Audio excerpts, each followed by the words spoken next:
le journal.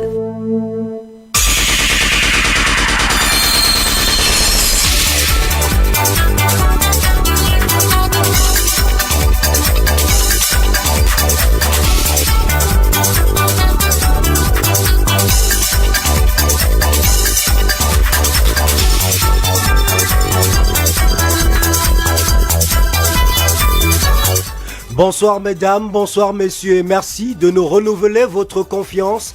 Bienvenue au journal bilingue sur Royal FM, la radio des auditeurs. Voici les titres.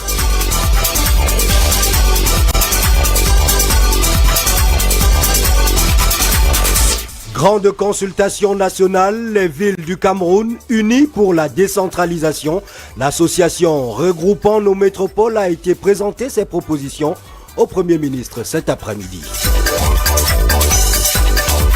And out of the country, Egyptian human rights activists denounces a government-wide range crackdown on dissent and street protests, which has led to the arrest of over 370 people.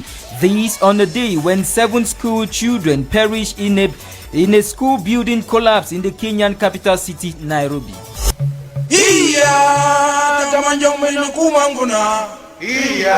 Grand dialogue national pour un Cameroun uni. Grand dialogue national pour un Cameroun solidaire. Grand dialogue national pour un Cameroun prospère. Royal FM, la radio des auditeurs, vous offre un espace pour dire tout haut ce que les autres disent tout bas. Ensemble pour la paix et le développement économique et social de notre cher et beau pays, le Cameroun.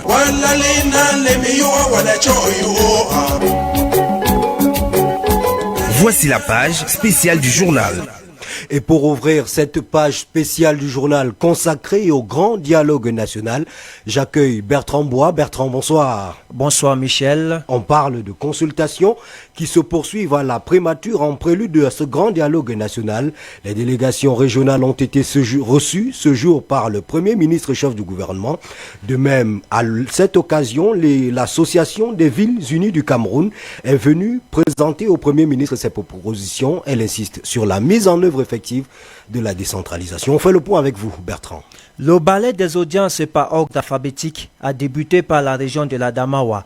Elle, qui entend beaucoup du grand dialogue national, continue de faire face à des preneurs d'otages. Elle propose entre autres une décentralisation poussée pour afin résoudre le problème du nord-ouest et du sud-ouest. La région de l'Est, pour sa part, propose la solution constitutionnelle d'une décentralisation plus effective. La région du centre, dans ses propositions, entend bien faire profiter de son expérience pendant la longue période où elle a accueilli tous les fils et filles du Cameroun au sein de la seule université d'État qui existait alors.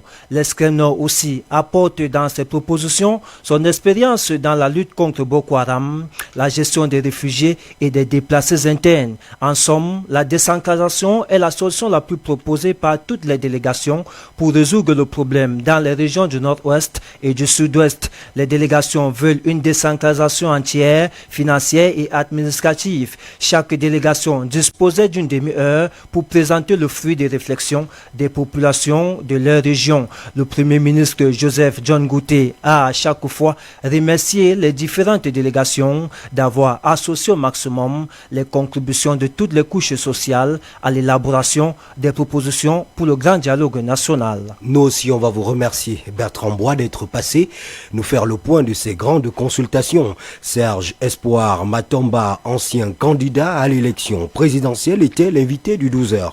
Sur Royal FM, il revient sur les premiers couacs qui émaillent les consultations en prélude du Grand National.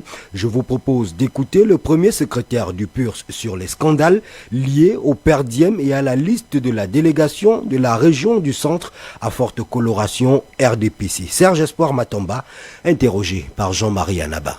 Les sujets qui doivent être débattus sont tellement préoccupants et importants que ces cas de per diem, pour moi, je ne saurais les mettre au premier plan. parce qu'il y a quelque chose qui se passe, il y a autant de morts et nous devons sortir de cela. Moi, je veux dire que personnellement, j'ai été reçu par le Premier ministre. Je ne suis pas au courant du fait que les perdièmes soient donnés à des leaders ou à des partis parce qu'on ne nous a pas fait cas de cela et nous n'en avons pas fait cas. Je constate dans les réseaux sociaux, des gens parlent des perdièmes, mais nous n'avons pas connaissance et nous n'avons pas non seulement été approchés dans ce sens, mais nous n'avons pas reçu quelque chose venant de là. Mais en parlant des listes, le problème du Cameroun, comme je l'ai toujours dit, c'est les propres Camerounais qui comprennent mal ce que c'est que la construction. Donc il n'y a pas qu'une certaine élite politiste ou alors une certaine élite d'un parti politique qui représente la population dans les différentes contrées. C'est triste si ces listes s'avèrent vraies.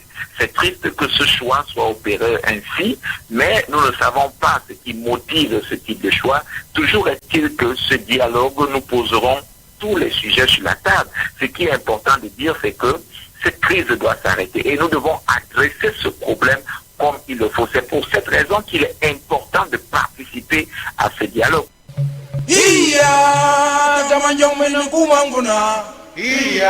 Grand dialogue national pour un Cameroun uni. Grand dialogue national pour un Cameroun solidaire. Grand dialogue national pour un Cameroun prospère. Royal FM, la radio des auditeurs, vous offre un espace pour dire tout haut ce que les autres disent tout bas. Ensemble pour la paix et le développement économique et social de notre cher et beau pays, le Cameroun.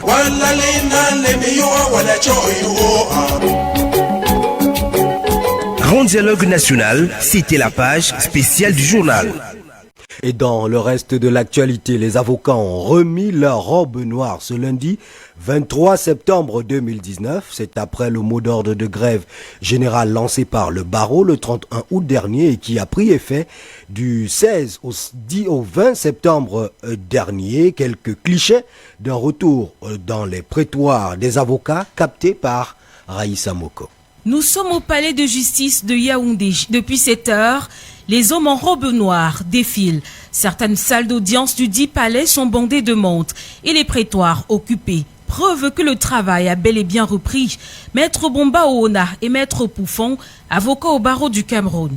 Je confirme qu'on a effectivement repris aujourd'hui, comme c'était revu. C'était non-fréquentation de palais de justice et non-port de robe. C'est ce que nous avons fait. On a observé cette période. Maintenant, on a repris aujourd'hui. L'avenir de tous les jours, je suis mes dossiers. Et le travail repris, effectivement, c'est-à-dire le port de la robe. Aujourd'hui, nous faisons les audiences. C'est-à-dire nous représentons nos clients, nous les assistons également, ceux qui sont revenus ou accusés. On rappelle la suspension du port de la robe noire qui s'est étendue du 16 au 20 septembre dernier faisait suite aux plaintes des avocats par rapport aux atteintes physiques et récurrentes à leur endroit par les forces de maintien de l'ordre, entre autres. Bon, je crois que la chancellerie et notre instance fêtière sont en train de trouver un terrain d'entente, une plateforme pour toutes ces constatations, c'est-à-dire ces entraves à l'exercice de la profession d'avocat constatées par les membres du Conseil de l'ordre. Les revendications n'ont donc pas encore été prises en compte, mais le travail a repris de la plus belle des manières au bonheur des clients. Jérémy. Ce n'est que justice, parce que eux-mêmes des avocats qui se mettent en débandade et commencent à faire des débrayages, je trouve que c'est normal. En fait, tout ce qui marche dans ce pays est au ralenti. Moi, j'ai un dossier ici, c'est un dossier à l'intérieur, il y a des secrets d'État. Ce retour au travail n'est qu'une bonne chose, ce n'est que justice. Il faut dire que parmi les avocats, il y en a pendant le mouvement qui se sont montrés en robe noire pour défendre leurs clients.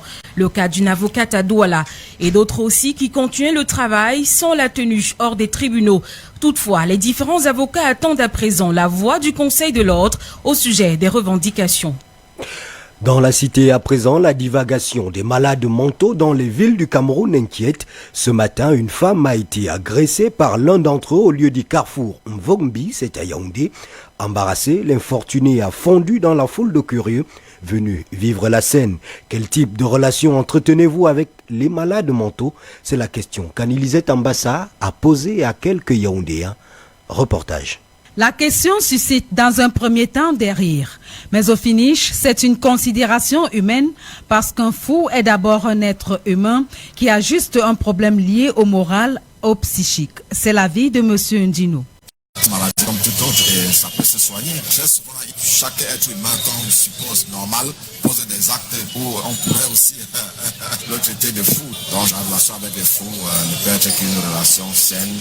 Bien qu'il est un membre de sa famille malade mentale, depuis quelque temps, Linchum dit n'entretenir aucune relation avec des fous. Les années sont passées, un membre de notre famille s'est retrouvé comme ça là, à marcher dans les rues, manger dans les poubelles. Mais bon, en ce qui concerne la relation, je n'ai aucune relation particulière avec les fous, je ne les fréquente pas.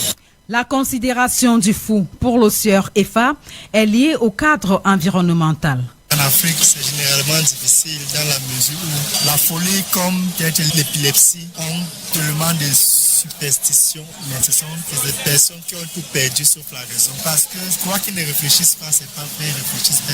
C'est lorsqu'ils ressentent une certaine hostilité qu'ils réagissent. Face au caractère agressif d'un malade mental, il faut juste se retirer et éviter une confrontation, c'est tout. Puisque le fou, quand il pose cet acte, il ne sait pas que c'est un acte anormal. Il le fait tout naturellement, il le fait parce qu'il se dit qu'il est dans ses droits. Puisqu'après, ils essaient de sourire. Comment débarrasser les grandes métropoles de ces personnes souvent agressives? C'est aux autorités de bien les encadrer parce que si on les encadre bien, ils ne pourront plus se retrouver dans les villes pour nuire aux autres. En attendant, la cohabitation se poursuit avec les fous. Un appel à jeter un regard plus affectueux sur nos fous. Merci Anne-Elisée Tambassa. La page internationale. En République démocratique du Congo, Médecins sans frontières demande la création d'un comité indépendant pour coordonner la vaccination contre le virus Ebola. L'ONG dénonce l'opacité de la gestion des stocks de vaccins par l'Organisation mondiale de la santé, OMS. D'après la directrice des opérations de Médecins sans frontières, le taux de mortalité est toujours très élevé et estimé à plus de 67% avec 3000 malades atteints du virus Ebola en RDC. Et puis fermeture de la frontière entre le Nigeria et le Bénin.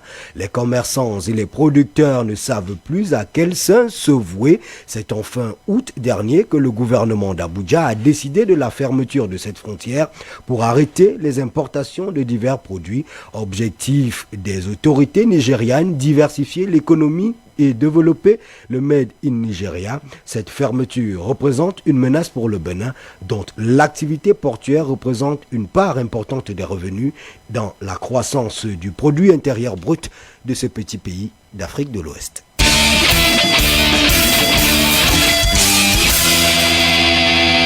La page sportive.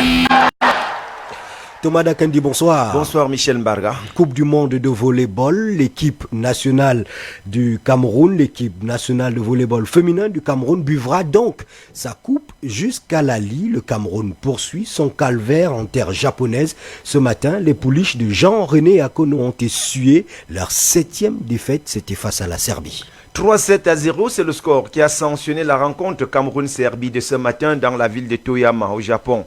La 7e défaite pour Jean-René Akono et ses filles dans cette aventure en autant de sorties, ce qui démontre à suffisance que l'apprentissage est très difficile pour les ambassadrices camerounaises qui sont classées 17e mondial. Depuis l'entame de cette compétition, la hiérarchie a été toute respectée à chaque fois. Les Lions du Cameroun se sont inclinés face aux adversaires bien connus sur la scène internationale. Au terme de cette sortie manquée, la capitaine Christelle Nana a tenu à s'exprimer. Quand on jouait un match de volley, l'objectif numéro 1 c'est de sortir avec une victoire. Donc demain on vient pour essayer de gagner le match, mais après voilà, il faut déjà qu'on essaie de jouer notre jeu, qu'on se libère encore plus, qu'on essaie de limiter les fautes directes. Et je pense que si on réussit à faire ça, on peut faire quelque chose de bien demain. Donc l'objectif numéro 1 c'est d'essayer de gagner déjà ce match. Après voilà. Demain, les Lions remontent au filet pour croiser cette fois l'Argentine, comptant pour la 8e sortie officielle dans cette aventure nippone. Merci Thomas Dakenji. Mark Walton Japte, good evening, welcome. Good evening once more, Michel Mbaga, and you're welcome to the second part of the news. And we open with our special pitch on the national dialogue.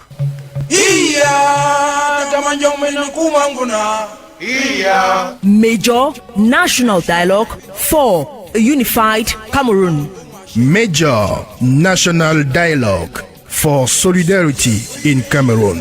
Major National Dialogue for a prosperous Cameroon. Royal FM, the listeners' radio, offers you the opportunity to speak out what others spend time murmuring. Let's come together for peace, economic development, and social dialogue in our dear fatherland, Cameroon.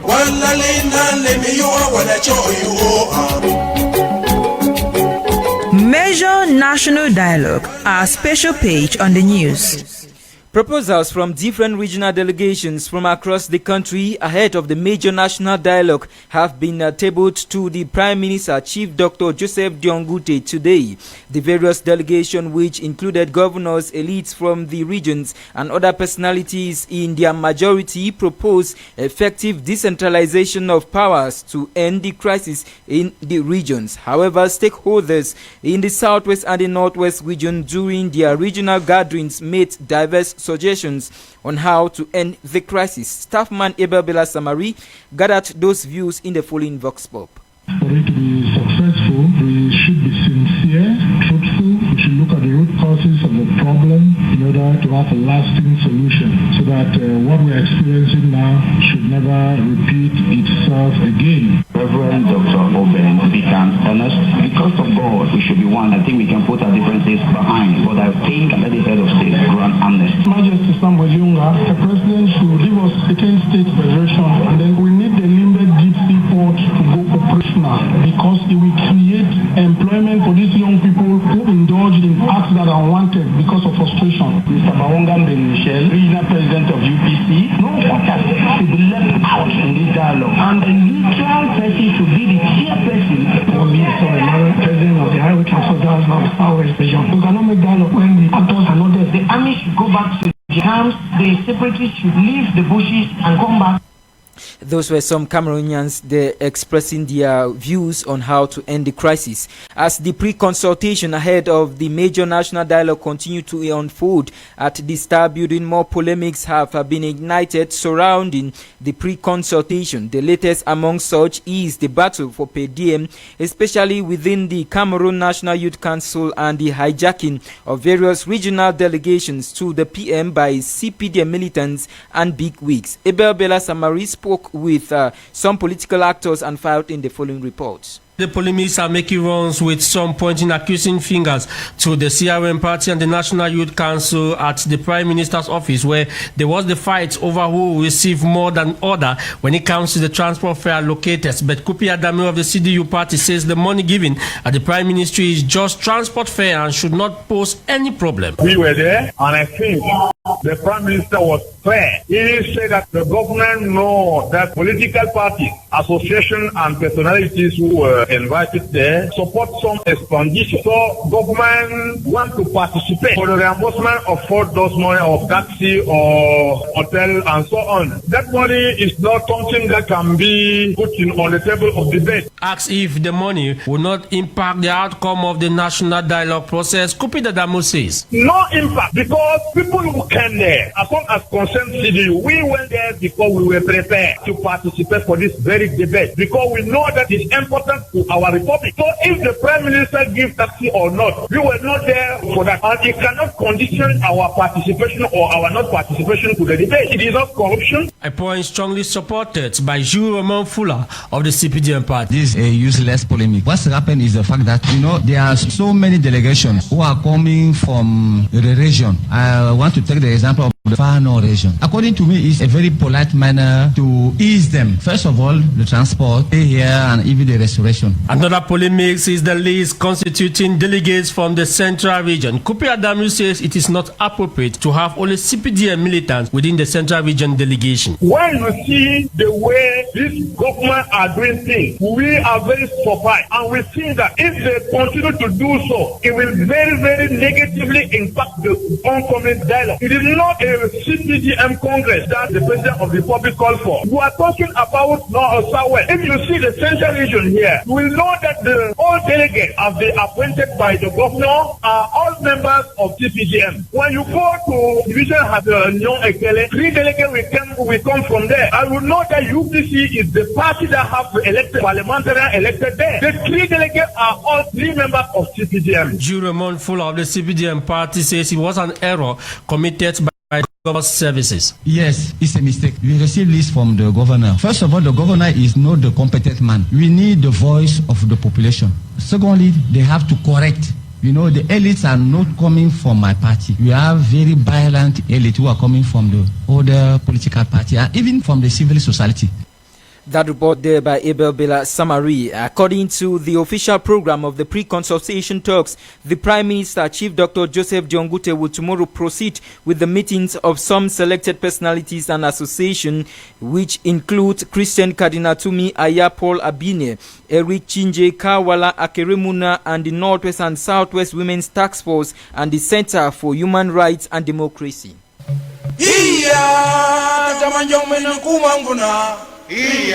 Major National Dialogue for a Unified Cameroon. Major National Dialogue for Solidarity in Cameroon. Major National Dialogue for a prosperous Cameroon. Royal FM, the listeners' radio, offers you the opportunity to speak out what others spend time murmuring. Let's come together for peace, economic development, and social dialogue in our dear fatherland, Cameroon.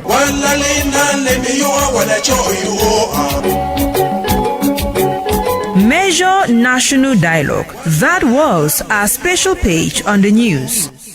On to something else. Cameroon's Minister of Communication and Government spokesperson has described as unfair and malicious reports by Minipat, an online portal claiming that the Rapid Intervention Battalion B is using French media or French-made military vehicles and weapons to subjugate and torture the populations in the troubled Northwest and the Southwest regions. The minister was debunking the allegations yesterday during a press conference he granted following the viral circulation of the video on social media showing some elements purported to belong to the military. Here is an excerpt of the minister Rene Emmanuel Sadi during the press conference. Coming back to acts of bravery committed by the Rapid Intervention Battalion, the following actions should be noted.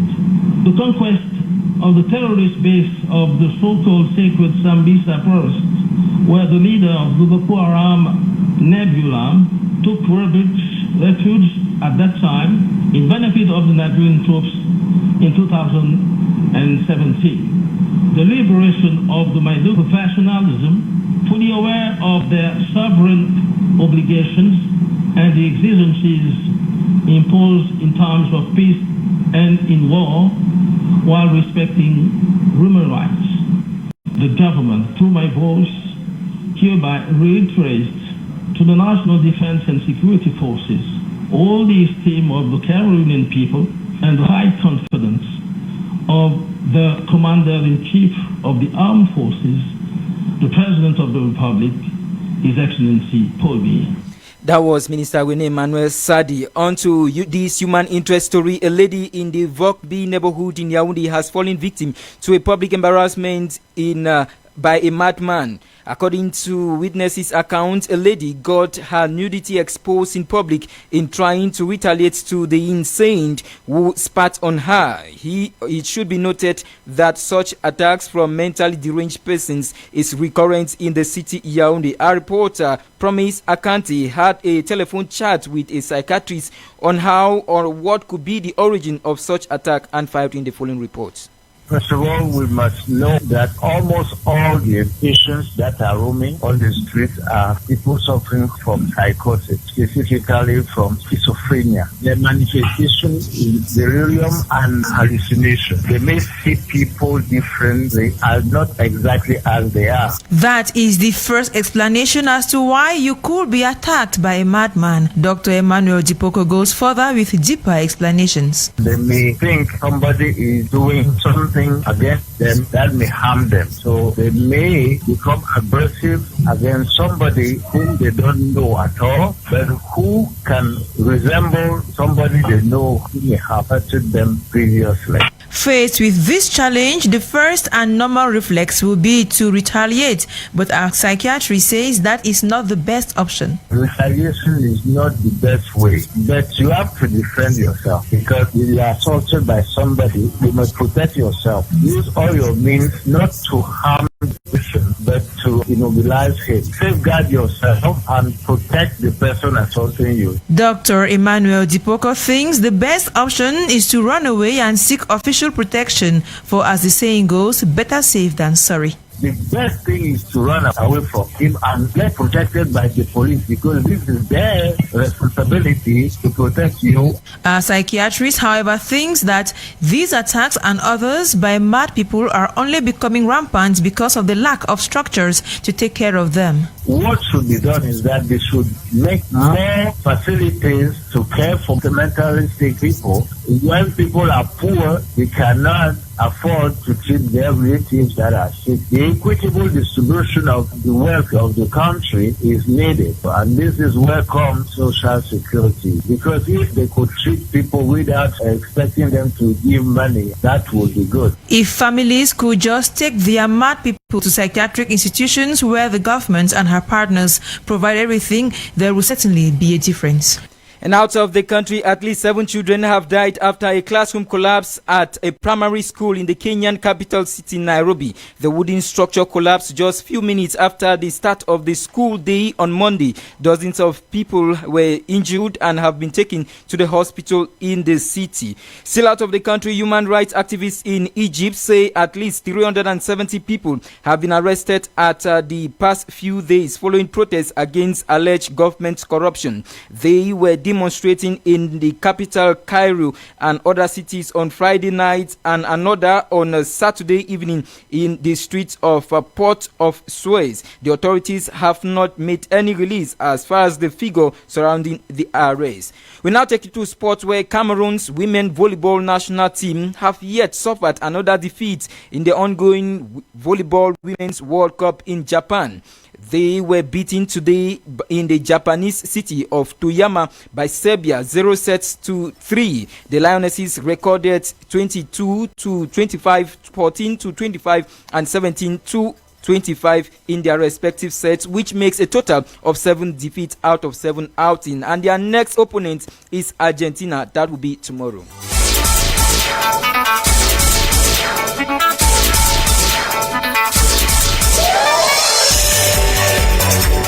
And that is how we saw Cameroon, Africa, and the world through the eyes of Royal FM 88.4. We benefited from the technical expertise of Salomon Esana at the audio console, Alain Kwekam at the camera for live broadcast on our Facebook page, Royal FM Cameroon. This news was produced by Steph Mvoga, editorial coaching by Carol Prudence Tienche, copyright clerk Yannick Ingele with general coordination, Roger Kiak de Kiki, and for general supervision, Reverend Pastor Emmanuel Bisai. Adeyako for presentation, we were too. Marc Walter Njapte. And Michel Barga. Bonsoir Michel. Good evening Marc Walter, on se voit demain by God's grace. S'il plaît à Dieu, et si le ciel nous fait grâce, on va en partir, on va accueillir, comme tous les soirs à 7h, Jean-Claude Ngué, notre lion indomptable de la radio. Jean-Claude, bonsoir. Bonsoir Michel Barga et bonsoir à Marc Walter. J'accepte volontiers le titre des Lions Indomptables parce que c'est vous qui me le donnez. On est reparti pour un autre tour de Royal Show. Justement, c'est la première sortie de la semaine avec beaucoup d'effervescence et surtout beaucoup d'ambiance, et toujours cette fenêtre que nous avons ouverte la semaine dernière dans Royal Show, permettant à nos auditeurs aussi de pouvoir nous faire parvenir leurs propositions pour le grand dialogue national. Vous savez, c'est pas tout le monde qui aura l'opportunité d'arriver du côté de la primature. Mais en passant par Royal FM, on peut aussi se faire entendre parce que c'est la radio des auditeurs. Royal FM donc, qui recouvre le vert ou jaune floqué d'une étoile dorée sur la partie rouge. C'est votre